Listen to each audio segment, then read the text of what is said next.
No? Just me? Now let's talk about it.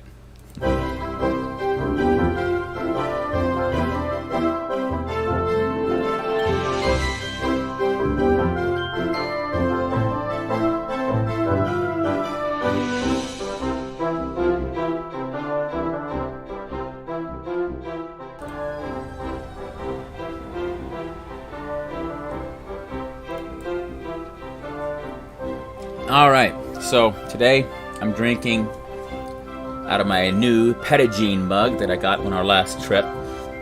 It's a state park in Arkansas, for those of you that don't know. I'm drinking some coffee from Stumptown Coffee Roasters out in Portland. It's hand-roasted Hairbender coffee.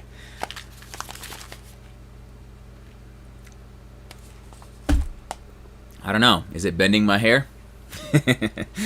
So, it's good coffee. I just find it very interesting that we name coffee such funny names. Hairbender.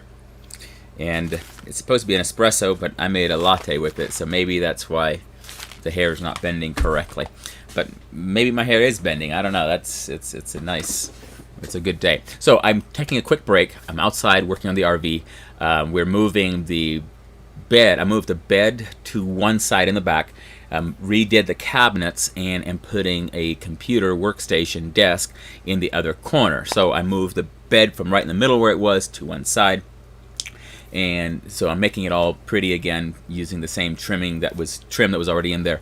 And one of these days you'll probably see it on a coffee talk, or if I might have finished pictures. Right now it's just stuff everywhere, so I didn't really want to show pictures. But I took a quick break, came in here because I was thinking about something.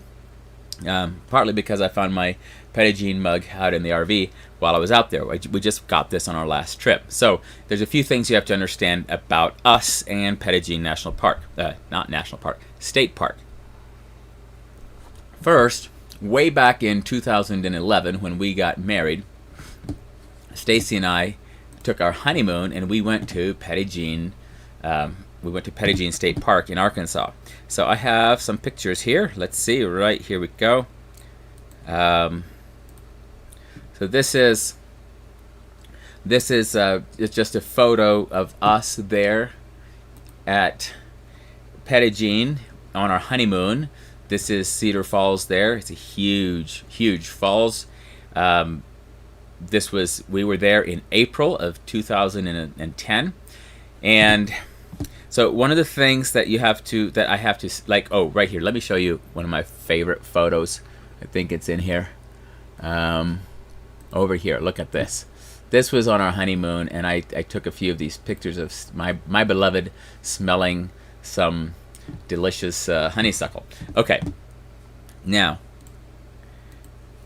I've got to tell you a story about that waterfall that we looked at a minute ago. See, what was happening was we went on our honeymoon. We stayed in a condo there in Hot Springs Village in Arkansas, and then we were going to go canoeing. We were going to go.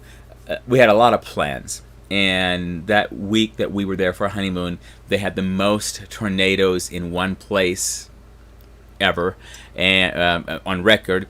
And they had, I think, like a 24-hour period was what was happening at the time. The most tornadoes in a 24-hour period. We made a record there in the Hot Springs area while we were there.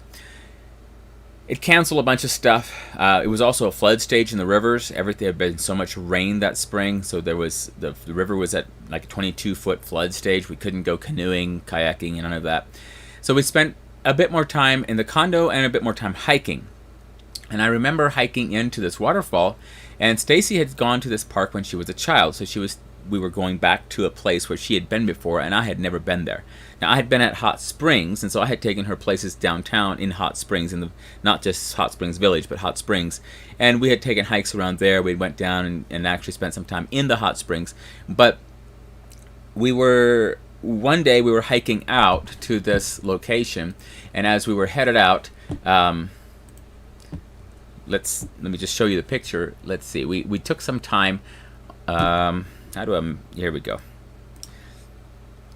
We took a little bit of time to, smell the flowers. We took different hikes.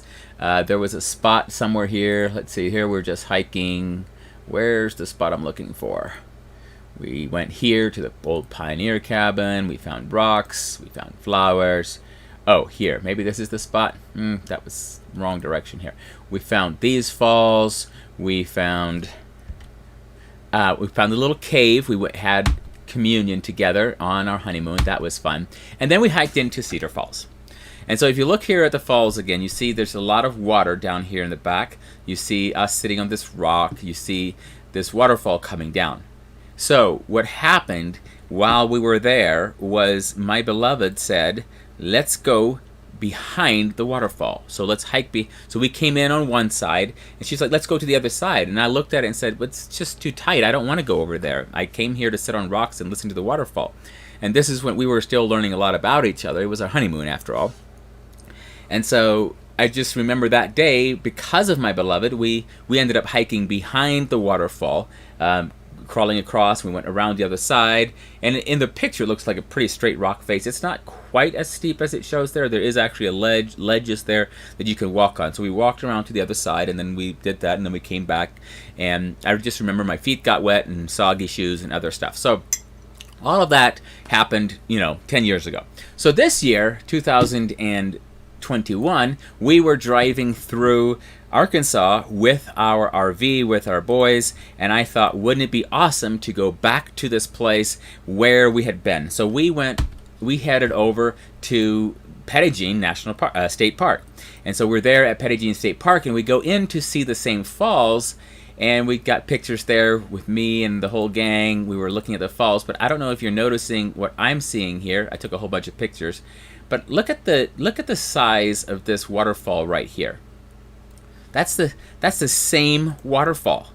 So from 2000, so in 2011 when we were there in April. Now it was July, end of June, beginning of July, and the waterfall was not huge. It was tiny and it was trickling.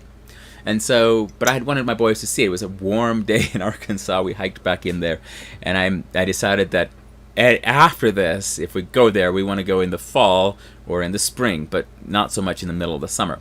There was a pool at the state park, and we went swimming, and that was actually pretty awesome. We got some swimming time in. So the thing that, as we were looking at the waterfall, let's see. I think I have a few more pictures of just the waterfall.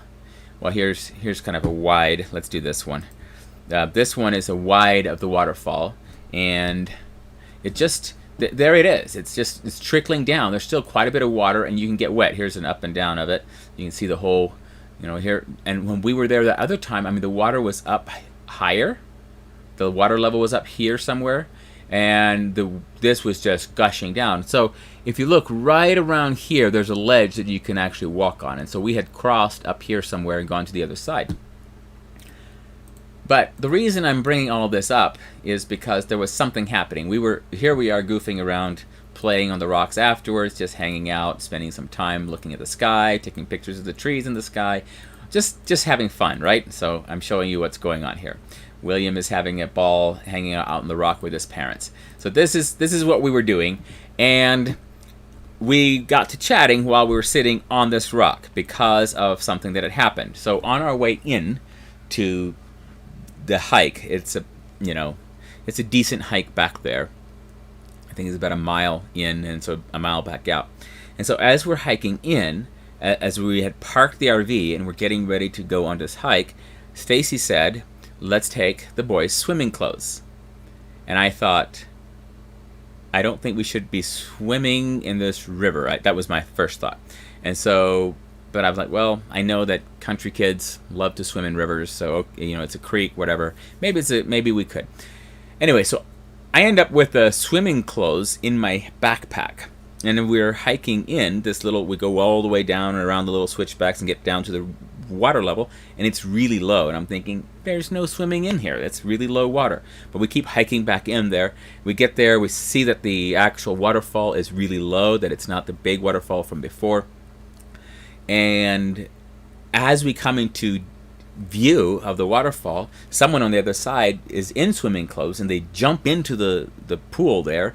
And from up on top of the ridge before we started the hike all the way down along, every so often there were signs that said no swimming, no swimming, no swimming. And so as I was coming in closer, and I was carrying in my backpack the boys' swimming clothes, and we were getting closer and closer, and it's no swimming, and now I'm there and I'm seeing people swimming, and I'm having a real problem. I'm getting upset with Stacy because I'm thinking she wants to go swimming, and it says no swimming. It clearly says no swimming. We shouldn't go swimming, but she probably wants to go swimming anyway.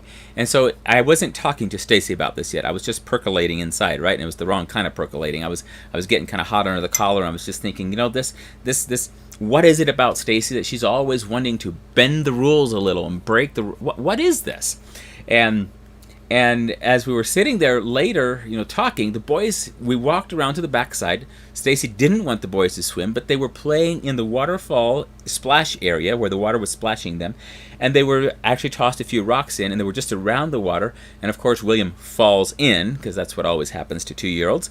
And his pants got wet, and so he had to change into his swimming clothes. And all the boys got wet.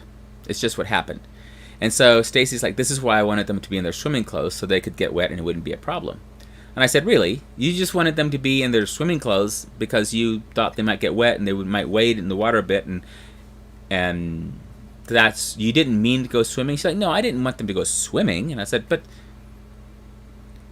And so what had happened was I had fallen into one of these potholes in my mind, because way back on our honeymoon, the thing I was discovering about Stacy was she was very adventurous, and she was willing to take risks, which I loved, except for this one thing. When we'd be out and about, and if there was a sign that said no swimming, she would always just kind of assume that meant everybody else wasn't supposed to swim, but we weren't going to hurt anything, so we might as well swim, or whatever the signs were, right? So I always had this, and it's not just her. Several of her sisters have the same thing.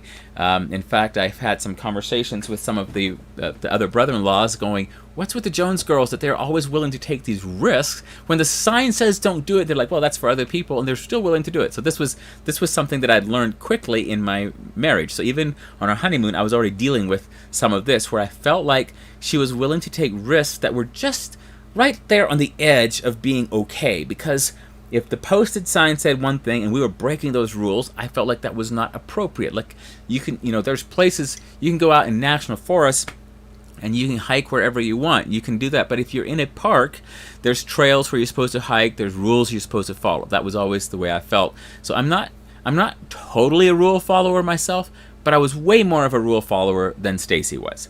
And so just the fact that we had gone in there, and Stacy was like, well, what? Even on our honeymoon, she was like, let's go stand under the waterfall and get complete. I don't want to get wet. I have a camera. I came here to hear the water, to see the water, to smell the water, but I don't need to get wet. And so I'd had this little bit of a tiff on our honeymoon when we came down this trail. So the pothole went something like this. As we're hiking down that same trail now, 10 years later, with the boys, I'm thinking subconsciously, this girl is going to push limits. She's going to push limits again. She wants her boys to swim. And I was getting mad at her. Why does she want her boys to swim here? There's a swimming pool over there. We're going to go to the swimming pool. As soon as we're finished here, we're going to the swimming pool. That's our next stop. Why try to go swimming here if we're going to go swimming there? And so I was having this whole conversation in my mind, and I was getting quite upset. But I hadn't actually voiced it to her. I hadn't brought it to the surface. And I just fell into the pothole, that's all. And so I was having a very bumpy day. And we get back there, and it's beautiful, but I'm still feeling this like, why does she always want to push the rules? Only to sit on this rock with her, and you gotta, I'm just going to show you this picture again because William is so cute in it. So he's sitting there grinning. So we're playing this game with him where I'd pretend to fall off the rock and be hanging on and ask him for help, and then he would come and with all of his might pull me up, and I would get myself back up on the rock.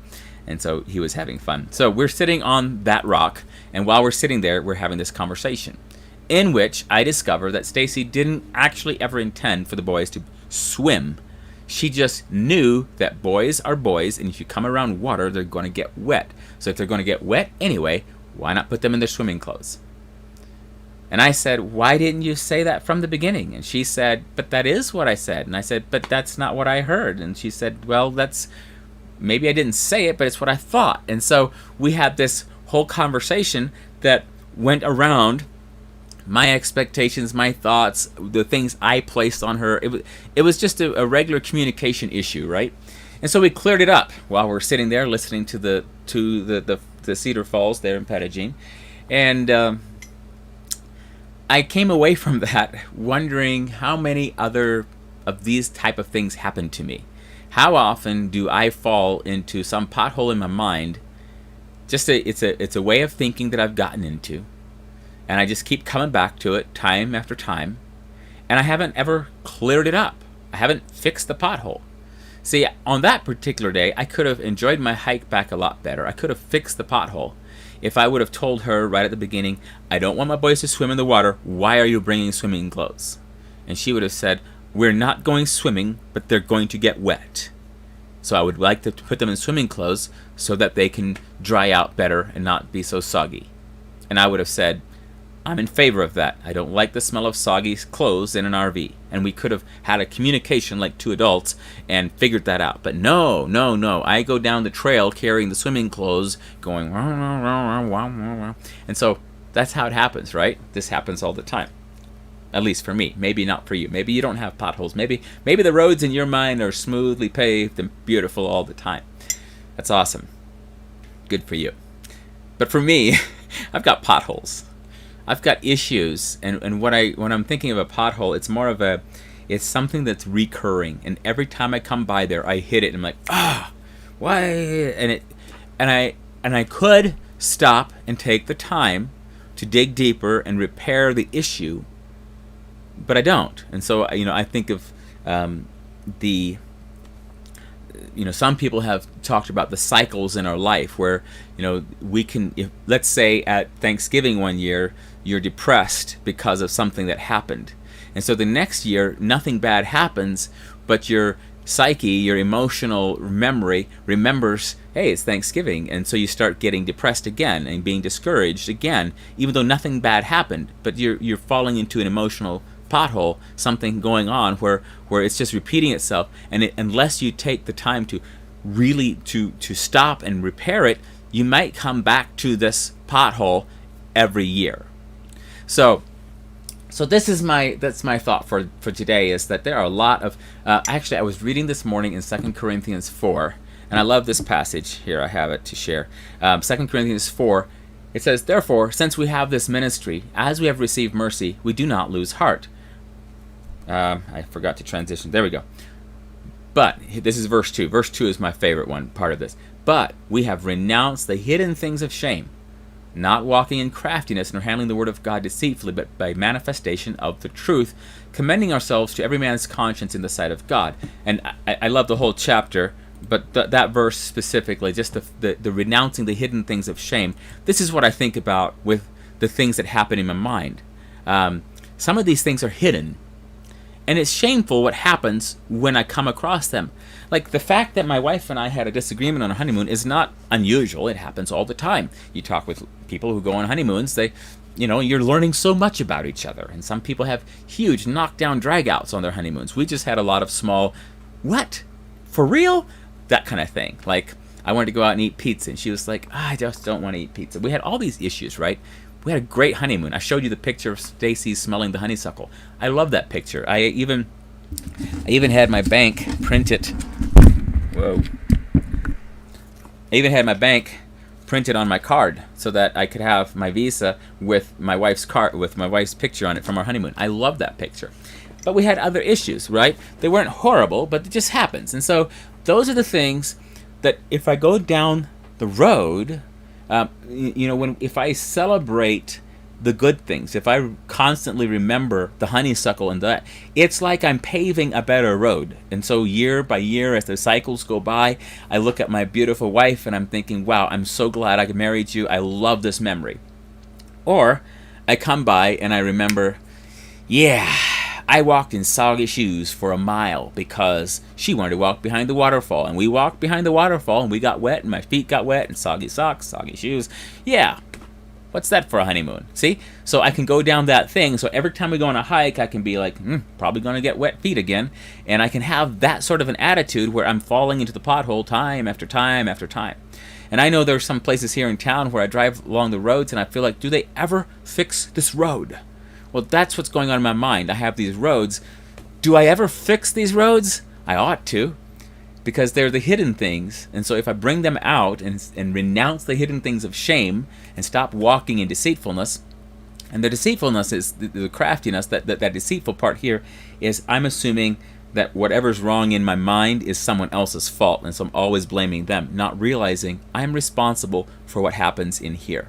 And so whether it's going on through depression or discouragement or other things, that, or just plain frustrations, if there's a cyclical thinking that creates these potholes in my mind, I can do things that can help fix that. Now, some of those potholes might be big, you know, it might take years, like 18-wheelers might be able to fall into them and disappear. It might take years to repair.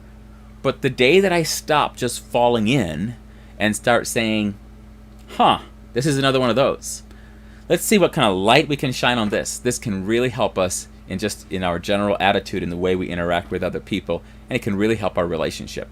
So I am grateful that God lets us walk alongside him in ministry. And so since we have this ministry, as I have received mercy, I do not lose heart. But I want to renounce the hidden things of shame, not walking in craftiness nor handling the word of God deceitfully, but by manifestation of the truth, commending ourselves to every man's conscience in the sight of God. And so I just, that verse this morning, as I read it when I got up this morning, and it began, just started meditating on it, and so this is where I came. I was out working on the RV, and I actually need to go back out. I was gluing two pieces together to create this nice leg for my desk, and so I need to go sand it down and stain it. It's oak, so you'll see pieces of it later. But that's my thoughts for today, and I know it's a shorter talk, which is awesome because the last two coffee talks were too long. But I just wanted to share briefly about this thing that happens, and this mug this morning brought back all those memories of what happened on this hike to the waterfall. So I'm expecting either some fall or some spring in the next couple of years we'll make that hike again, and hopefully there's more water there, and hopefully if it's warm enough, hopefully we'll let my boys wear their swimming clothes so they can get wet and not have soggy shoes, and maybe I will even learn how to get some river shoes that I can wear that I can get wet in and not have soggy socks. Who knows? Miracles can happen, right? So I want to take responsibility for the potholes in my mind, and if I keep falling into the same ones, I want to do what I can. And sometimes there's very little I can do for a season. But if I'm aware that I'm responsible for it, the season comes and it can be repaired. So that's my thought for today. It's Tuesday. I didn't come on at 10. It was closer to 11. But I was working on the RV. We're getting ready for another trip coming up here. Film festival down in Atlanta, Georgia, or Woodstock, Georgia proper. And so we're going to be there next week. And I'm trying to finish my computer desk out there. So that's what I'm going to head back to do as soon as I finish my hairbender coffee. And I'm going to be meditating on more what the potholes of my mind are, and hopefully taking care of some of them so I don't get all knocked out of shape every time I hit one. So blessings. Thank you guys for joining me today. It's always awesome to see you guys, and I will see you next week.